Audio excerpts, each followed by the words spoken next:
मातु पिता तुम मेरे, शरण कहूँ किसकी, तुम बिन और न दूजा, आस करूँ जिसकी।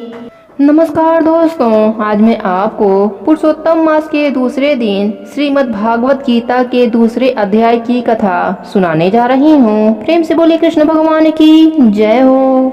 महर्षि वेद व्यास जी के वरदान स्वरूप मिली दिव्य दृष्टि से देखते हुए संजय बोला, हे राजन, अर्जुन का हृदय दया के भाव से भर चुका है। उसके नेत्र आंसुओं से भरे हुए हैं। वह रुदन करते हुए व्याकुलता की चरम सीमा तक पहुंच गया है।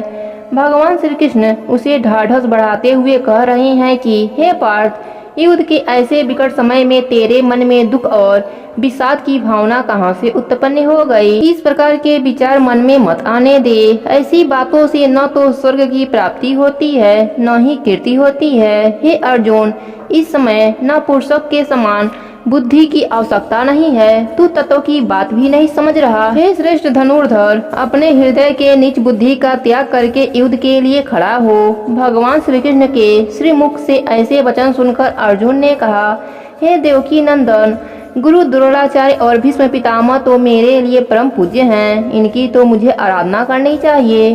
गुरु द्रोणाचार्य तो मेरे शीश की दक्षिणा के योग्य हैं और भीष्म पितामह के चरणों की रज में मेरा सुख तथा कल्याण है।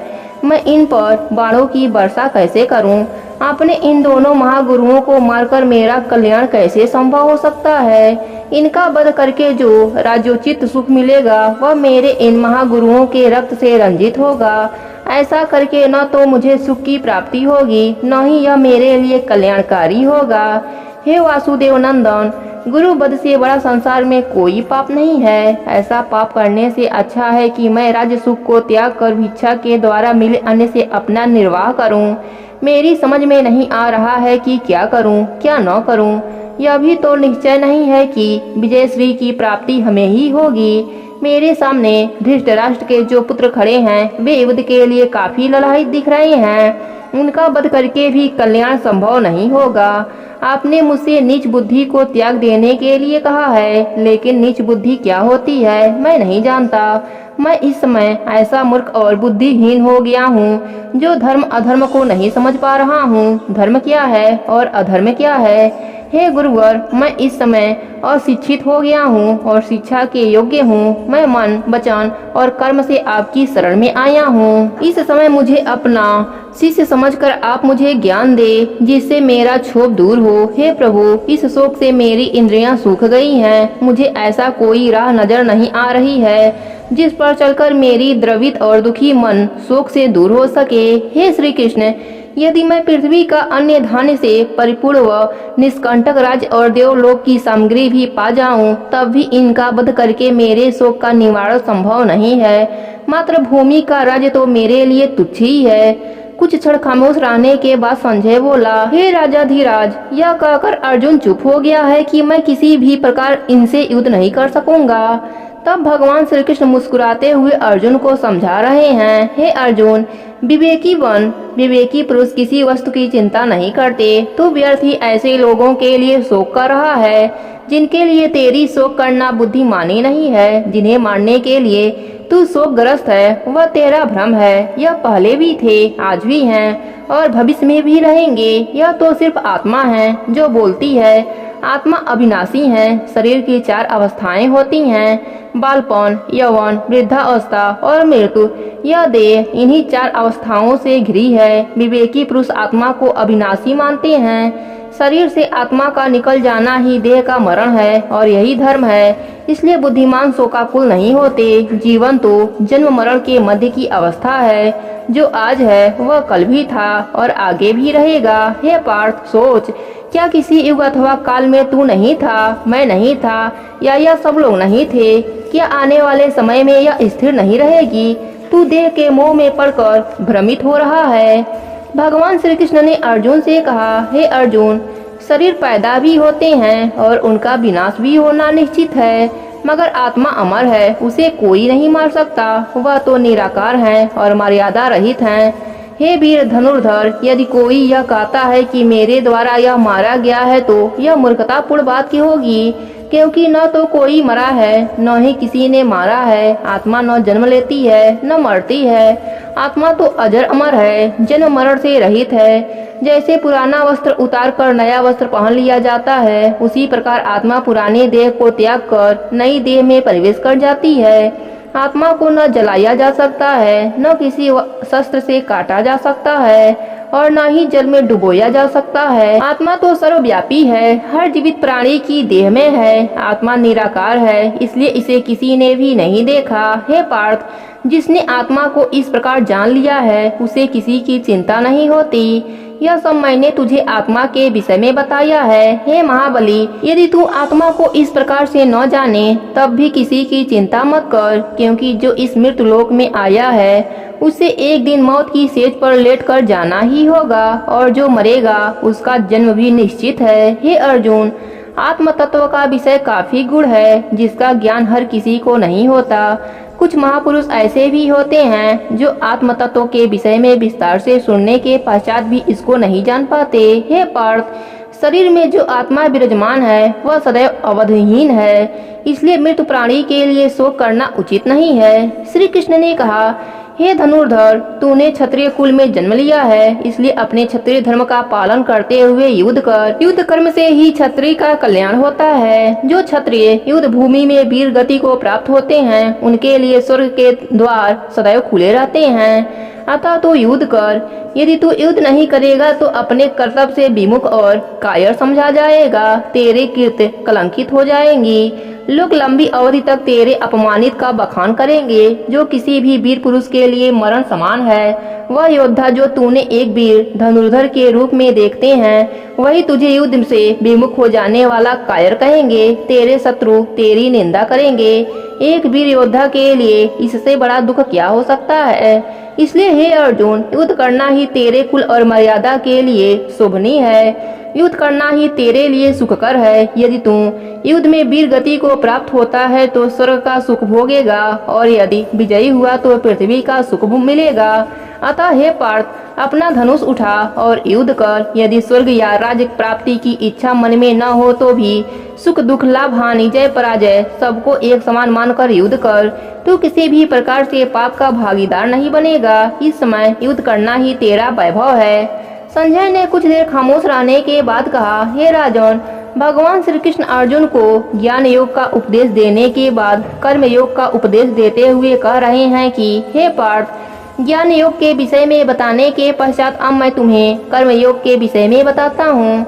इसको सुनने समझने से प्राणी जन्म मरण के बंधन से मुक्त हो जाता है, और जो प्राणी कामना रहित होकर कर्म करता है वह भव बंधन से मुक्ति पा लेता है। मेरा जो भक्त सदैव मुझे ही पुकारता है, मुझसे ही प्रेम करता है और अपने सब कर्म मुझे ही अर्पण कर देता है, और मैं निश्चय ही उसका उद्धार करता हूँ। मेरा जो भक्त मेरी सेवा भक्ति अथवा स्मरण भूलकर भी करता है, अर्थात यदि मेरा भक्त मेरी अर्चना गलत ढंग से भी करता है, तब भी मैं समझ लेता हूँ कि वह मेरे प्रेम में रमा हुआ है।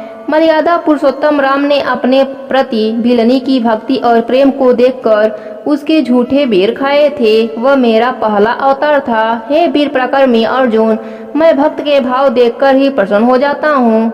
उसकी भक्ति देखने में औसत थोड़ी है, लेकिन मेरे लिए पर्याप्त है। मेरा भक्त मुझे एक तुलसी दल या पुष्पमाला अर्पण करे अथवा मेरा नाम एक ही बार लेकर नतमस्तक हो जाए, यह भावना थोड़ी अवश्य है, लेकिन इसका परिणाम या फल बहुत बड़ा है। मेरा ऐसा भक्त जीवन मरण का बंधन काटकर मेरे अविनाशी पद में विलीन हो जाता है। हे अर्जुन, यहाँ मैंने अपने भक्त की श्रद्धा और भक्ति का संक्षेप में वर्णन किया है। हे अर्जुन, मेरे भक्तों को केवल मुझसे ही प्रेम है। उन्हें मेरे चरण कमलों के प्रति प्रीति है। मेरे अलावा वे किसी दूसरे को नहीं मानते।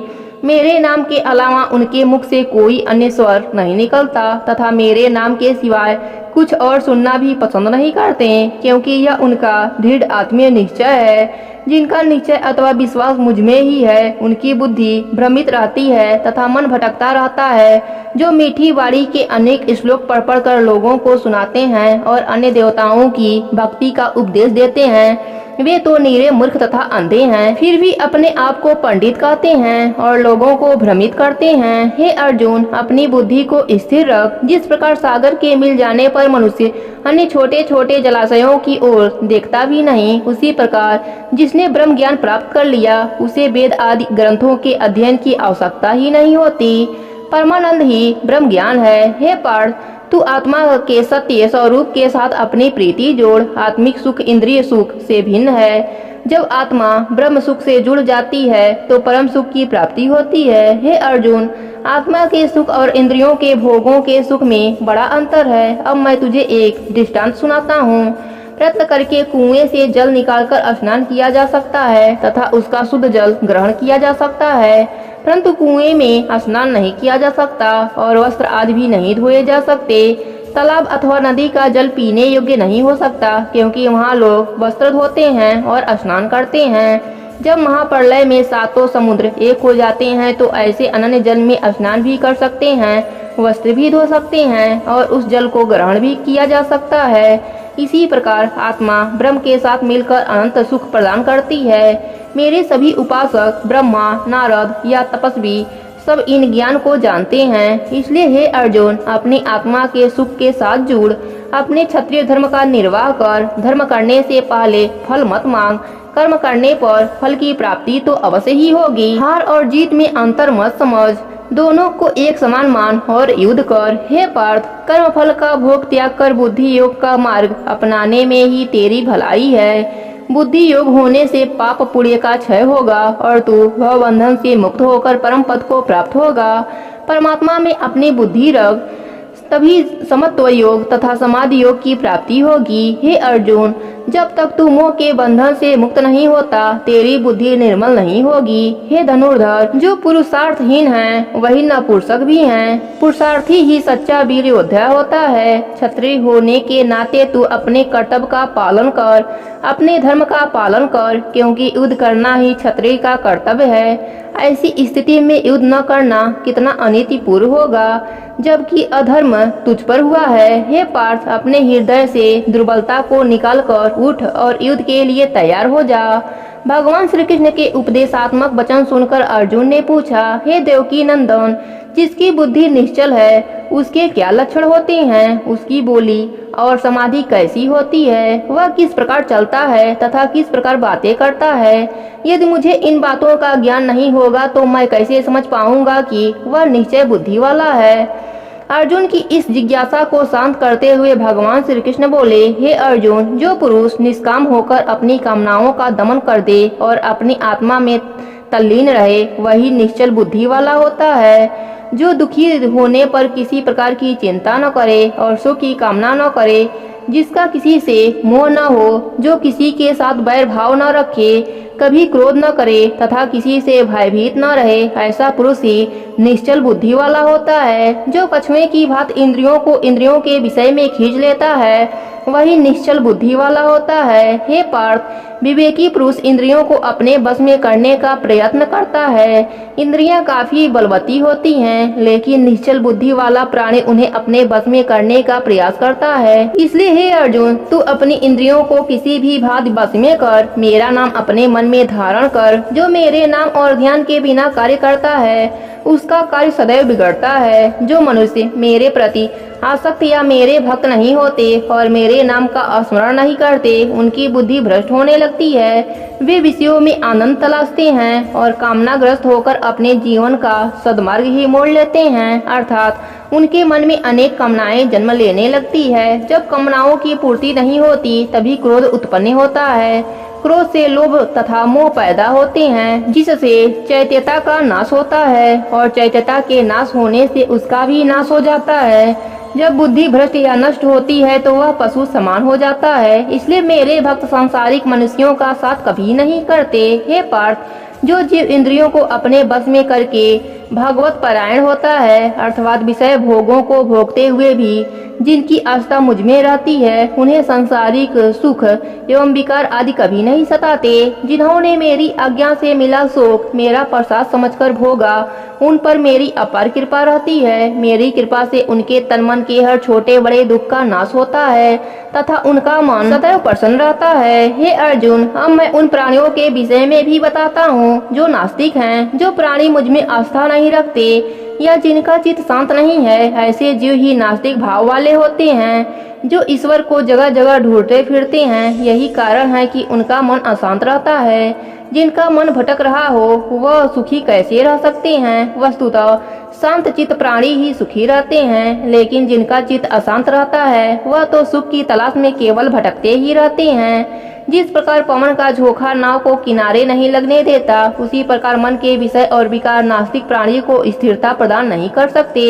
मगर जो प्राणी विषय और विकारों से विचलित हुए बिना ही चित्त को एकाग्र कर लेते हैं, उनकी बुद्धि में अवश्य ही स्थिरता आ जाती है। जब मन एकाग्रचित होता है तो विषय विकारों का उत्पन्न होना संभव नहीं हो पाता, जिससे बुद्धि स्थिर और दृढ़ रहती है। हे पार्थ, जब प्राणी रात्रि के समय सोता है, उस समय योगी का दिन आरंभ होता है। जब प्राणी का दिन होता है, तब योगी के लिए रात होती है। योगी रात के पार में मेरा भजन करते हैं, जबकि नास्तिक विषयों में आसक्त हो जाते हैं। इसलिए जो योगी तथा मेरा भक्त है, वह कामना मोह आदि सब त्याग कर अपना मन मुझ में लगाता है, जिससे उसे परमानंद की प्राप्ति होती है। हे कौन्तेय, जो प्राणी ब्रह्म को प्राप्त कर लेता है, वह कभी भी माया के मोह में नहीं फंसता, क्योंकि उसका हृदय तो ब्रह्मानंद में लीन रहता है, जिसके फलस्वरूप माया आदि विकार उसका स्पर्श तक नहीं कर पाते। वह मोक्ष और मुक्ति पाने का सच्चा अधिकारी होता है। प्रेम से बोले कृष्ण भगवान की जय हो। अब सुनते हैं दूसरे अध्याय का महात्म्य। भगवान नारायण बोले, हे लक्ष्मी, गीता के प्रथम अध्याय के महात्म को मैं पहले ही विस्तार रूप से तुम्हें सुना चुका हूँ। अब मैं दूसरे अध्याय का महात्म बताता हूँ, ध्यान से सुनो। जम्बू द्वीप के दक्षिण क्षेत्र में पूर्व नामक एक सुंदर नगरी थी, जहाँ देव सुशर्मा नाम का एक ब्राह्मण रहता था। वह साधुओं की सेवा, जप, तप, यज्ञ आदि विधि पूर्वक प्रतिदिन किया करता था। एक दिन उसने एक साधु की सेवा करने के पश्चात नम्र भाव से उनसे कहा, हे संत महाराज, मैं अज्ञानी हूँ, आप मुझे कुछ ज्ञान का उपदेश दीजिए, जिससे मुझे शांति की प्राप्ति हो। साधु ने देव सुशर्मा से कहा, मैं तुम्हें ज्ञान का उपदेश नहीं दे पाऊंगा। तुम्हें ज्ञान की प्राप्ति कुछ समय पश्चात किसी ब्रह्म ज्ञानी संत से होगी। इतना कहकर वह साधु अपने गंतव्य की ओर चला गया। इस तरह देव सुशर्मा को साधु संतों की सेवा करते हुए बहुत दिन बीत गए। उसका अधिकतम समय देव आराधना में व्यतीत होने लगा। एक दिन जब वह प्रतिदिन की तरह संतों की सेवा कर रहा था, तभी एक ब्रह्मचारी संत का आगमन हुआ। देव सुशर्मा ने उनकी बहुत सेवा करी और नतमस्तक होकर बोला, हे कल्याणकारी संत, कृपया मुझे आत्मज्ञान का उपदेश दीजिए, जिससे मेरे जीवन का कल्याण हो और मैं मोक्ष को प्राप्त हो जाऊं। ब्रह्मचारी संत ने कहा, मैं तुझे गीता का दूसरा अध्याय सुनाता हूँ, जिसके श्रवण मात्र से ही तेरा कल्याण हो जाएगा। गीता के दूसरे अध्याय को सुनने से पहले भी क्या किसी का कल्याण हुआ है? देव सुशर्मा ने पूछा। इस पर ब्रह्मचारी संत के चेहरे पर पवित्र मुस्कान उभर आई और वह बोले, मैं तुझे एक प्राचीन कथा सुनाता हूँ। एक गडरिया घने जंगल में बकरियां चराता था और मैं उसी जंगल में समाधि लगाकर पूजा अर्चना किया करता था। एक दिन रात को जब वह गडरिया बकरियां लेकर घर जा रहा था, तो रास्ते में उसने एक शेर को बैठे हुए देखा। एक बकरी अन्य बकरियों से आगे आगे चल रही थी। उस बकरी को देखते ही शेर भाग गया। वह गडरिया आश्चर्य से देखता रह गया। उस घटना को देखकर मैं भी गडरिये के पास पहुंचा। उसने कहा, मैंने आज यह घोर आश्चर्य देखा कि एक बकरी को देखकर शेर भाग गया। तुम तो एक संत और ज्ञानी महापुरुष हो, कृपया इस अनहोनी घटना का रहस्य मुझे बताइए। ब्रह्मचारी संत ने कहा, हे महाशय, मैं तुझे इस बकरी के पूर्व जन्म की कथा सुनाता हूँ। यह बकरी पिछले जन्म में डायन थी तथा काफी सुंदर थी। जब इसका पति मर गया तो यह काफी खूंखार हो गई और सुंदर लोगों का भक्षण करने लगी। यह जिस किसी सुंदर लड़के को देखती उसे खा जाती थी। शेर पिछले जन्म में एक शिकारी था। शिकारी पक्षी पकड़ने जंगल की ओर गया। वहाँ डायन पहले से ही छिपी बैठी थी। यह शिकारी को पकड़कर खा गई। इस जन्म में वही शिकारी शेर बना और डायन बकरी की योनि में पैदा हुई। शेर को पिछले जन्म की बातें याद थी। उसने सोचा कि आज भी यह मुझे खाने आ रही है, इसलिए यह बकरी को देखकर भाग गया। गडरिये ने उससे पूछा, मैं पिछले जन्म में क्या था? गडरिये का यह प्रश्न सुनकर ब्रह्मचारी संत ने कहा, तू पिछले जन्म में एक चंडाल था। फिर गडरिये ने ब्रह्मचारी संत से नम्रता पूर्वक पूछा, हे महात्मा, क्या कोई ऐसा भी उपाय है जिसके द्वारा हम इन निर्मोही देह का त्याग कर सकें? ब्रह्मचारी संत ने कहा, तुम तीनों का कल्याण करने का एक उपाय मेरे पास है। पर्वत की कंदरा में एक शिला थी, उस पर गीता का दूसरा अध्याय लिखा हुआ था। मैंने उन अक्षरों को उन शिला पर देखा था। अब मैं तुम्हें ध्यान मग्न होकर सच्चे हृदय से उस अध्याय के अक्षरों का मर्म सुनाता हूँ, ध्यान से श्रवण करो। तब ब्रह्मचारी संत ने उन्हें गीता के दूसरे अध्याय के अक्षर सुनाए। उसी क्षण आकाश से विमान उतरा और उन तीनों को लेकर वैकुंठ लोक की ओर चला गया। इस प्रकार उन तीनों ने अदम देह को त्याग कर मोक्ष प्राप्त किया। देव सुशर्मा ने भी गीता के दूसरे अध्याय का ज्ञान पाकर मोक्ष प्राप्त किया। यह कथा समाप्त करके भगवान विष्णु ने लक्ष्मी जी से कहा, हे लक्ष्मी, जो मनुष्य गीता के दूसरे अध्याय को पढ़ता या सुनता है उसका वर्णन अवतरित है। गीता के इस अध्याय का पाठ सुनने से प्राणी मुक्ति को प्राप्त हो जाते हैं। प्रेम से बोले विष्णु भगवान की जय हो।